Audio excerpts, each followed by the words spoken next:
Hey, what's up guys, John here. Property owners throughout California may soon be hit with a bill in excess of $100,000 to comply with a lot of these new mandates around energy use, around fossil fuels and gas. Big changes are coming to solar power in California. California will require all new homes to have solar power beginning in 2020. And I believe it's going to have a structural change on he or she who owns real estate. A lot of people are going to lose their properties over these costs. I mean, think about this. When people are already struggling, everything's expensive. Everything is inflationary right now. I mean, you're not finding anything 2-3% more expensive than it was last year. Everything's 10, 20, 30% more expensive than it was just a year or two ago. And so when you start to look at where consumers are and you look at this new bill, you have to ask yourself, in an expensive state like California, how many are going to be able to absorb a $100,000 cost? Not many. I don't think many. California is generally comprised of hardworking, everyday, average income earners. You might see on television people making $1 million, $5 million a year, and it seems like everyone's making that. But most people in California are small business owners, or they're making, they're scraping their pennies to get by every month because everything's so expensive. People can't afford to live here anymore. More than a third of all households in San Diego are not earning enough to make basic ends meet. California's rent is 47% higher than the national average. I had 3 jobs and I still wasn't able to make enough. When you look at this new bill and you look at the new cost, you'll realize this wealth transfer that we're walking into is going to far eclipse anything we've ever lived through and anything we've ever read about. And I'm going to break this down for you. I'm going to even show you the video. I'll show you the government websites. I'll show you all the sources to help you make smart, informed decisions to help you maybe make and save money and prevent yourself from losing money if you're in California. And this isn't California specific. I'm going to show you the government website also, which has all these other governors that are already in line with this, that are going to be bringing this to their states as well. Please hit the like button. Hit the like button. YouTube will share the content, educate more people about what's really going on in our economy, in our real estate market. And today's video is sponsored by my company, GreatCreditFast.com. That's GreatCreditFast.com. If you have late payments, medical bills, charge-offs, foreclosures, bankruptcies, repossessions, or any negative item in a credit report, go to GreatCreditFast.com. Click the link in the description just below this video. Schedule a free call for tomorrow. Check our reviews on Trustpilot. Take a look at this. It's crazy. 2.9 million views. On the energy topic, I live in Woodland, and I'm actually a customer. Look at him. They're talking about the problems in California, and he's sitting there smiling, laughing because he's probably getting richer than ever. Or Valley Clean Energy, and I can tell you my power bills have not gone down.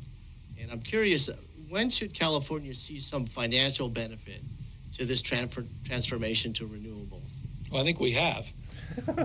We have, right? It says, Gavin Newsom claims it's a fact that energy costs are lower in California than in Texas or Florida, when the average cost per kilowatt hour in California is 34.3 cents and is 14.7 cents in Texas, 14 cents in Florida. So it's 3 times more expensive inside of California than it is in Texas and Florida, right? That's pretty radical. And now when you look at and look at this, I'm going to pull this down so you can see the sources. ClimateMayors.org. You have Karen Bass, mayor of Los Angeles. You have all of these other mayors, in Arizona, California, Colorado, Connecticut, Delaware, Guam, Michigan, I would say roughly half of the country, more than half of the country, is already on just this website. Now, what this looks like is coalition calls for Governor Newsom to end fossil fuel subsidies. Over 70 environmentalists and climate groups renew call for state leaders to cut fossil fuel subsidies and tax benefits to California. 60+ lawmakers and climate advocacy groups call Newsom to end fossil fuel tax breaks and subsidies as California grapples with budget deficit. Could Culver City's landmark deal to end oil production be a model for other cities? They even brought forward an idea where, for those that are lower income, they should have their utility bills subsidized by those that are doing well financially. The wealthy should subsidize. California wants to make electricity more affordable for poor people by charging rich more. Now, what's fascinating is you start to look at some of these members, and you'll realize this is going to happen. This is serious. Very prominent members. You got LADWP as well, LG. I mean, you have Pacific Gas and Electric companies on board. You have Salesforce. You have Edison. All of these companies are they're already signed on. It says building electrification, and this is government website, CaliforniaCA.gov.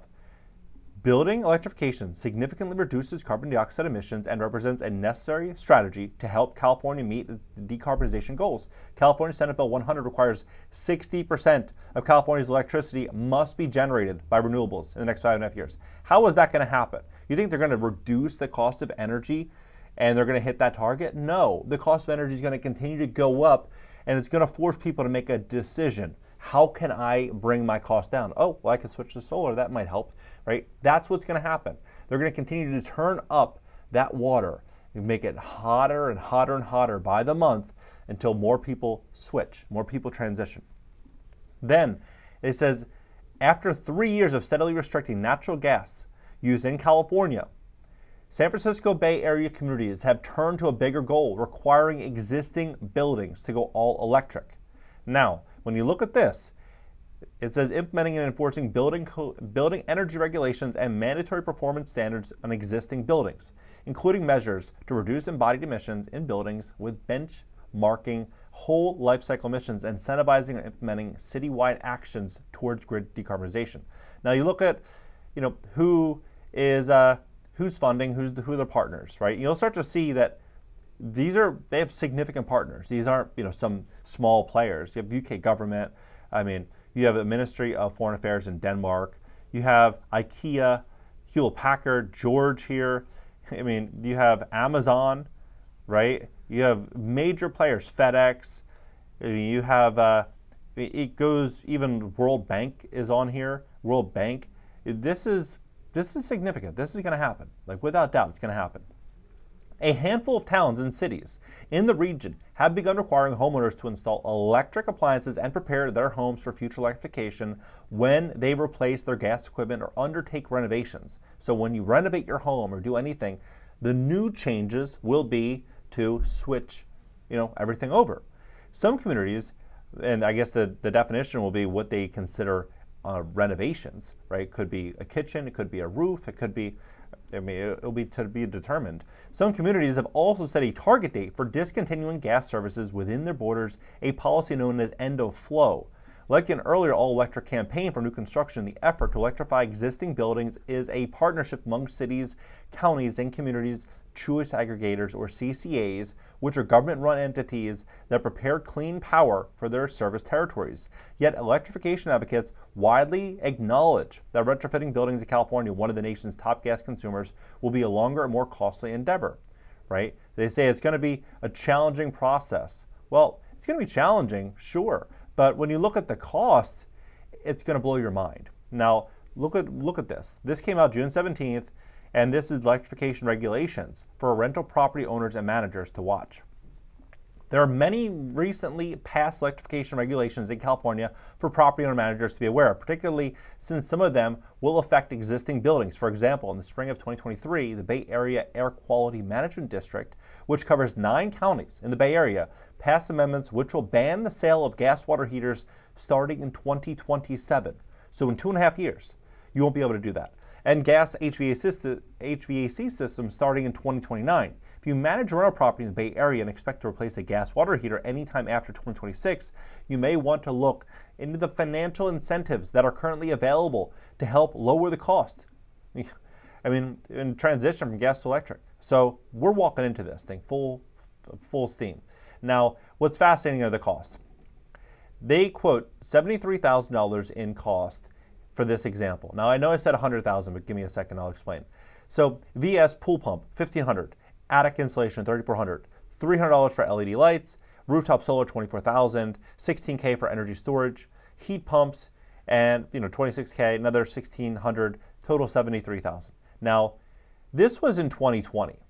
Name one thing that hasn't increased by 20 or 30% since 2020. Everything has, including labor. Everything has gone through the roof. So, quoting 100K, I think is conservative. I would imagine as we get closer to this deadline, you're going to see much demand for all these materials, for the labor, and I would bet that the cost will go up. Now, this is on a single family home. So use your imagination on what it would be on a 4-plex, on a 10-unit, on a bigger property. The cost would be dramatically higher. Now, in an environment where insurance is already going through the roof, where you have a lot of really big insurance companies pulling out of California, you could just imagine the pain that a lot of mom and pop landlords and large scale landlords will be going through during this period, right? You're going to see a lot of change. Now they say, look, savings will be $5,290, on the third year. You invest, $73K and maybe you save $5,290. But I would also counter that if you have an electric vehicle or you use more energy, the cost will be, continuing to rise because you're not going to be paying, to pump your gas, at home. You're going to be charging it and you're going to be paying it on your electric bill, right? So the costs, I believe, are going to not be cheap. And I have a Reddit forum where they're talking about what the costs are for their specific scenarios, which I believe highlight what a lot of people be going through. It says by electrifying heating, ventilation, air conditioning, and water heating systems in existing homes, bill savers can be up to $750 a year in single-family homes, right? So they're saying you can save $750 a year and $300 a year in low-rise multifamily buildings, right? So if you save that, but the costs are $100K, I mean, you do the numbers, right? It might not make sense for a lot of people. So on their own website, it says that updates the California Renewable Portfolio Standard to ensure that in 5.5 years, at least 60% of California's electricity is renewable. Now, this Reddit post says, reminder that it costs 5x more to heat your house, water, with electricity than with natural gas. Now, some may say this is going to be a great benefit. This is going to, make the world cleaner. It's going to be a better, solution for tenants and a better solution for property owners. It may. I'm only talking about dollars and cents and what people are going to be paying for. I'm not taking a position on, if this is a good thing or a bad thing. I'm just looking at where consumers are. Consumers are tapped out financially. And I just wonder how many are going to be able to, strike this check. Correction, it's more like 3 to 4x the cost to use electricity versus gas. I had my math wrong. Original post overstates the cost of electricity as 50 cents when it's more like 36 to 39 cents a kilowatt hour. Reviewing last month's PG&E bill, natural gas is now $2.86 a therm after all fees. Electricity is 50 cents a kilowatt hour. Don't forget to include that Clean Power SF generational charges on the second page of your bill. 1 therm of gas is 29.3 kilowatt hour of energy. Burning gas for heat and using electricity are both very efficient in your home. Electricity is much less efficient overall because it's produced in a power plant and transmitted, but the losses are before they get to your meter. The equivalent cost of natural gas is 97 kilowatt hour versus electricity's 50 cents a kilowatt hour. If your heating bill is getting crazy and you have a gas oven, I strongly suggest using it to heat your home as long as you are safe about it, right? This is what they are saying.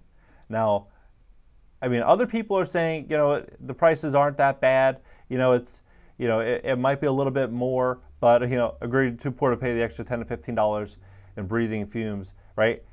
You start to look at where consumers are and you start to look at where landlords are, you realize that a lot of change is coming. It says every new home built in California must have solar.